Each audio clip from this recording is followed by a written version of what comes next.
Bismillahirrahmanirrahim. Alhamdulillahirabbil alamin wa sallallahu wasallam ala sayyidina Muhammadin asyrafil mursalin wa ala alihi wa sahabatihi at-tayyibin at-tahirin.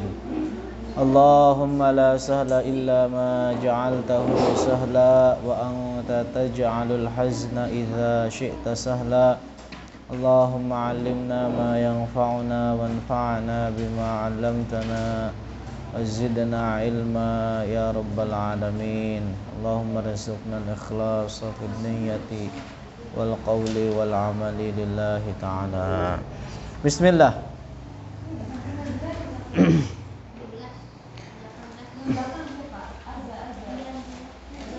Kemarin sudah kita jelaskan bahwa di antara kesesatan golongan Wahabiyah adalah bahwa mereka mengharamkan peringatan Maulid Nabi.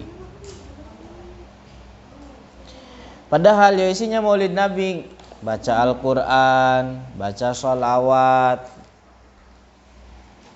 membagi-bagi makanan, membaca sirah Rasulullah, yang mana kita tahu bahwa itu semua adalah sesuatu yang baik. Tapi memang bahwa Wahabi ini setiap sesuatu yang di dalamnya ada unsur kecintaan, unsur kebahagiaan di dalam menyanjung Rasulullah, mereka tidak suka dengan itu. Mereka mengatakan haram, mengatakan musyrik, mengatakan bid'ah, mengatakan lebih dari itu kufur. Wal'iyadzubillah. Nah, ketika kita berbicara tentang Maulid, bentar lagi Maulid, berapa bulan lagi? 2 bulan lagi. Atau ya, kurang lebih. Ketika kita berbicara tentang Maulid, itu istilahnya identik dengan yang disebut dengan bid'ah. Apa itu bid'ah? Tulis, bid'ah secara bahasa adalah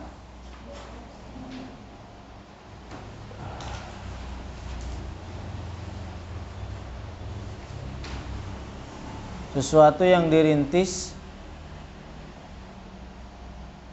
tanpa ada contoh sebelumnya. Artinya perkara baharu yang dirintis yang tidak pernah ada contoh sebelumnya. Itu secara bahasa. Adapun secara syariat adalah perkara baharu yang tidak ada nas, baik dari Al-Quran, yang tidak ada nas, baik dari Al-Quran, artinya tidak ada nas itu tidak ada.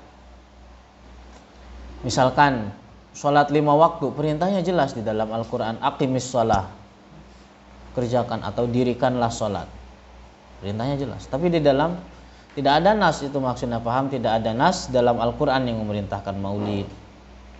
Baik dalam hadis, tidak ada nas dalam Al-Quran, hadis, dah, baik dari Al-Quran ataupun hadis. Kemudian bid'ah terbagi kepada 2 macam. Dalilnya apa? Atau yang pertama adalah bid'ah hasanah, yang kedua bid'ah sayyi'ah, atau bid'ah hasanah atau bid'ah dhalalah. Bid'ah hasanah dan bid'ah sayyi'ah. Dalilnya mana? Pembagian bid'ah ke dalam 2 bagian ini. Kemarin hadis Aisyah. yang sudah kalian hafal dan sekarang akan kita tasmi. Bahwa sabda Rasulullah, man ahdasa fi amrina hadza ma laysa minhu fahuwa raddun. Man ahdasa, orang yang merintis sesuatu yang baharu, fi amrina, di dalam agama ini, ma laysa minhu, yang tidak sesuai dengan syariat Islam,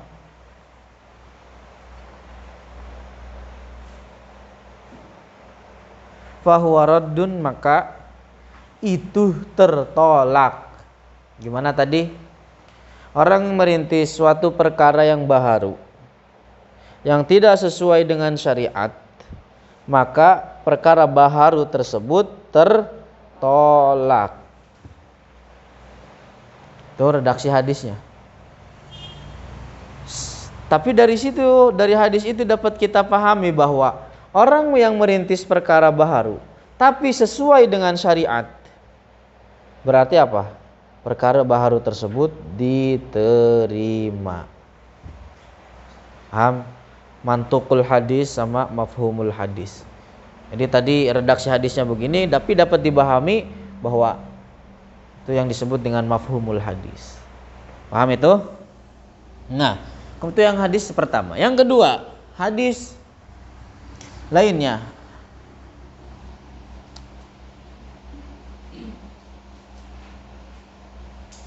Man sanna fil islami sunnatan hasanatan. Man sanna di sini maknanya ahdasa, artinya merintis suatu yang baharu. Fil islami, di dalam Islam.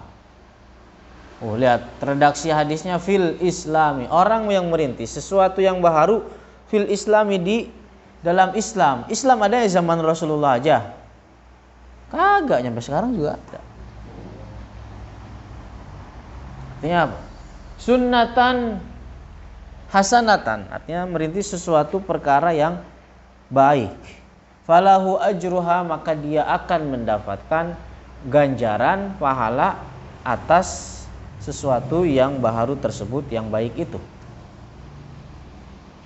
Wa ajru man amila biha, juga akan mendapatkan pahala orang yang melakukan sunnah tersebut.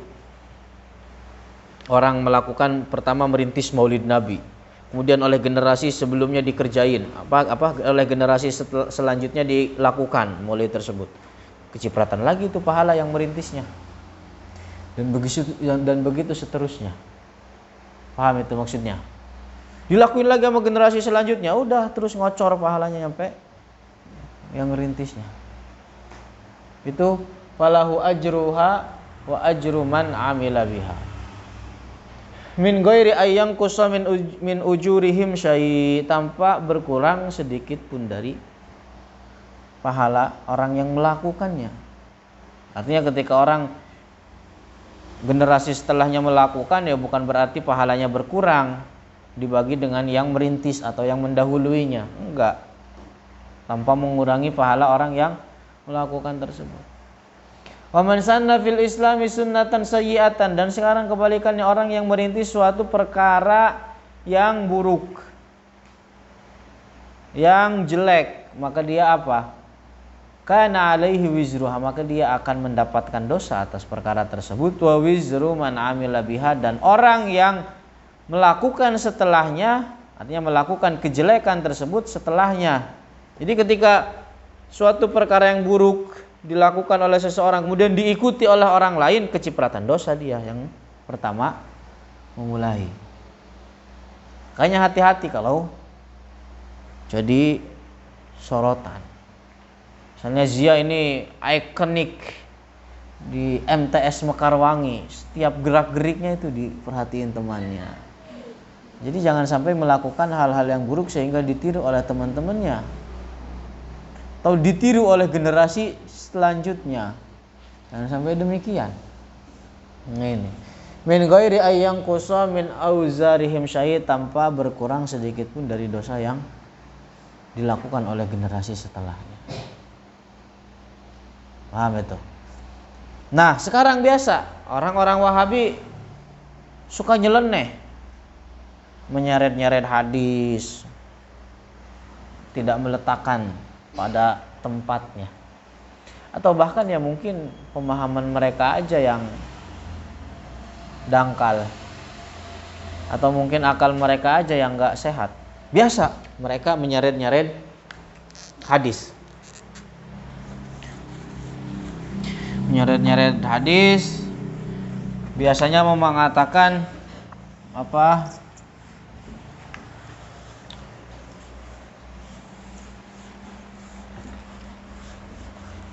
nyeret-nyeret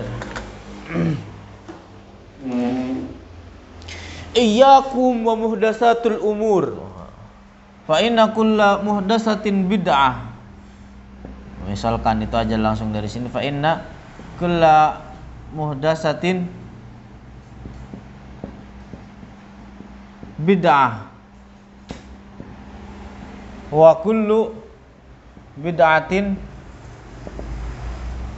dolalah. Jangan sesekali kalian merintis suatu perkara-perkara yang baru. Fa inna kulla muhdatsatin, karena sesungguhnya sesuatu perkara yang baru itu disebut dengan bid'ah. Wa kullu bid'atin dolalah, dan setiap bid'ah itu dolalah. Biasa mereka orang Wahabi nyeret hadis ini. Oh, itu disebutin dalam hadis lain. Ini dalil hadis andalan orang Wahabi kalau berbicara tentang bid'ah, berbicara tentang maulid. Tapi sebenarnya pemahaman mereka aja yang kacau. Apa makna hadis ini? Al-Imam An-Nawawi menjelaskan bahwa yang dimaksud dengan kullu bid'ah artinya aghlabul bid'ah, kebanyakan bid'ah. Yang dimaksud dengan bid'ah ais sayyi'ah,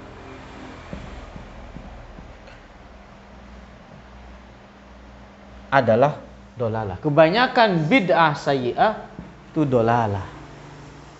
Paham yang dimaksud dengan bid'ah di sini artinya apa? Bid'ah sayyi'ah. Bukan artinya setiap bid'ah itu dolalah, kagak. Karena kata kul itu maknanya umum. Jadi makanya para ulama menyebut hadis ini dengan hadis amun makhsus. Hadis yang umum tapi telah ditaksis, artinya dikhususkan. Kata kul itu kul, semua, itu kan mencakup umum. Tapi apa? Hadis ini telah ditaksis. Maknanya apa tadi? Bahwa kebanyakan bid'ah, artinya yang dimaksud dengan bid'ah adalah sayyi'ah, itu dolalah. Artinya apa? Tidak setiap kul maknanya adalah semua, menyeluruh, tidak. Di dalam Al-Quran dijelaskan tentang apa namanya,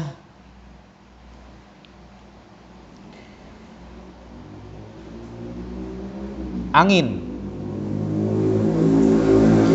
Tentang angin yang Allah kirim untuk menghancurkan kaum Ad. Dalam Al-Quran dikatakan tentang angin tersebut, tudammiru kulla syai'.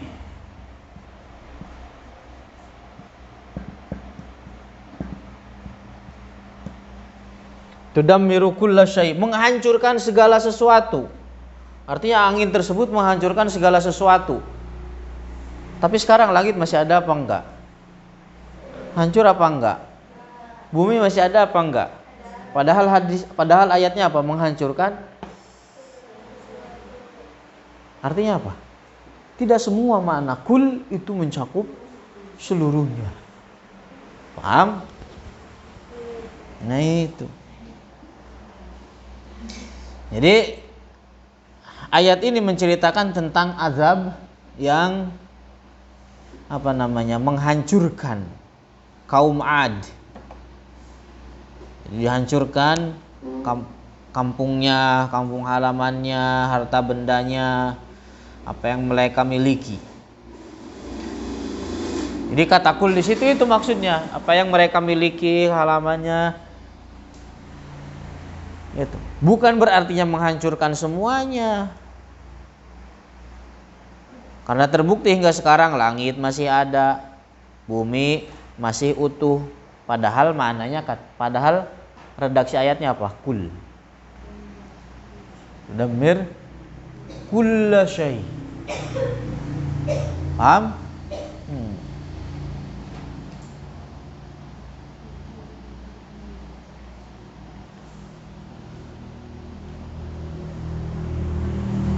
Paham itu? Terus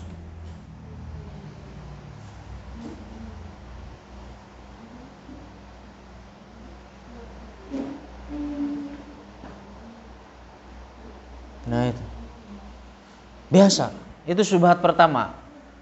Ini kalian kalau terjun langsung, istilahnya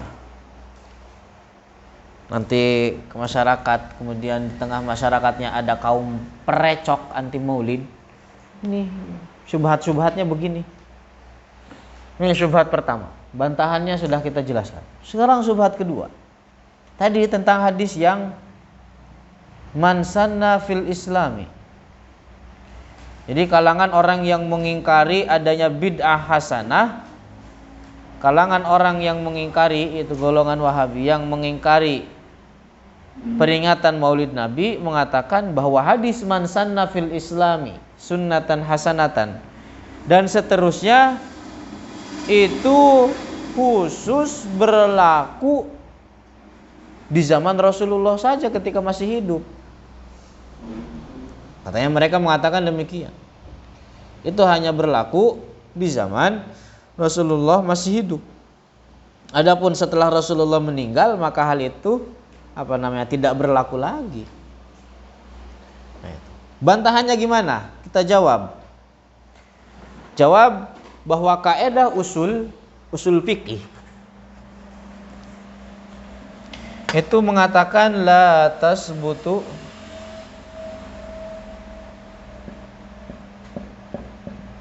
al-khususiyatu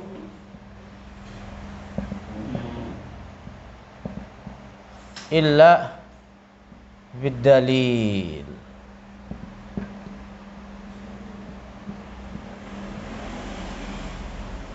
Jadi pengkhususan itu nggak bisa kecuali dengan dalil.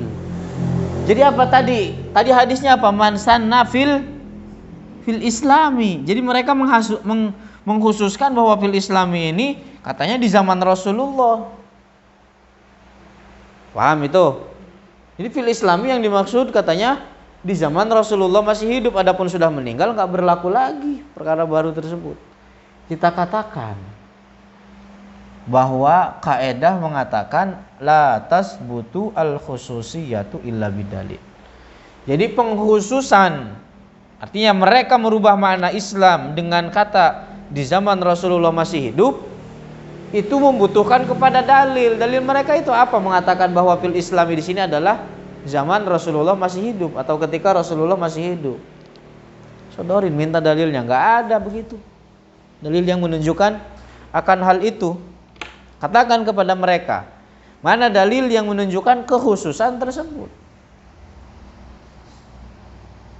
Justru sebaliknya. Lafadz hadis riwayat Muslim tadi itu menunjukkan keumuman. Bahwa man sanna redaksinya apa? Fil islami. Bukan artinya Rasulullah mengatakan man sanna fi hayati. Enggak. Man sanna fil islami. Di dalam Islam, dan Islam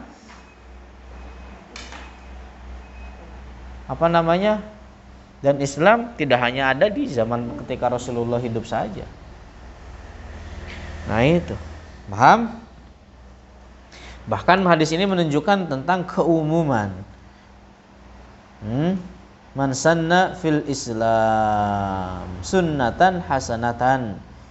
Jadi kita tahu bahwa Islam tidak hanya ada pada masa Rasulullah saja.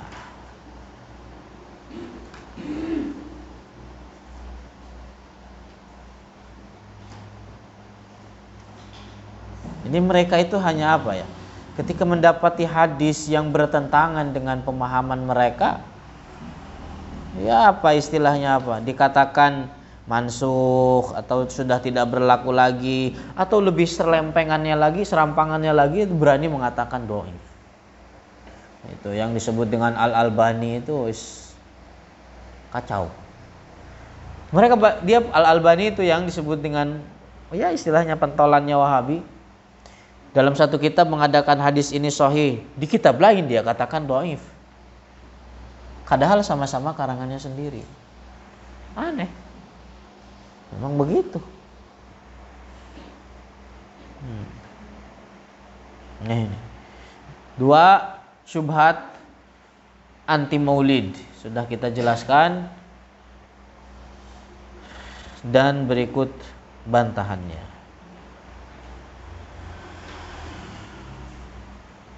Ya intinya itu adalah bahwa golongan Wahabi adalah sekelompok orang yang tidak memiliki kecintaan terhadap Rasulullah.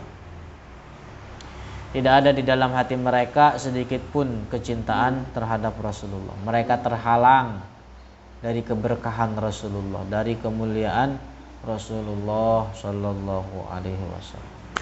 Paham? Ada yang ditanyakan? Paham nggak? Paham nggak?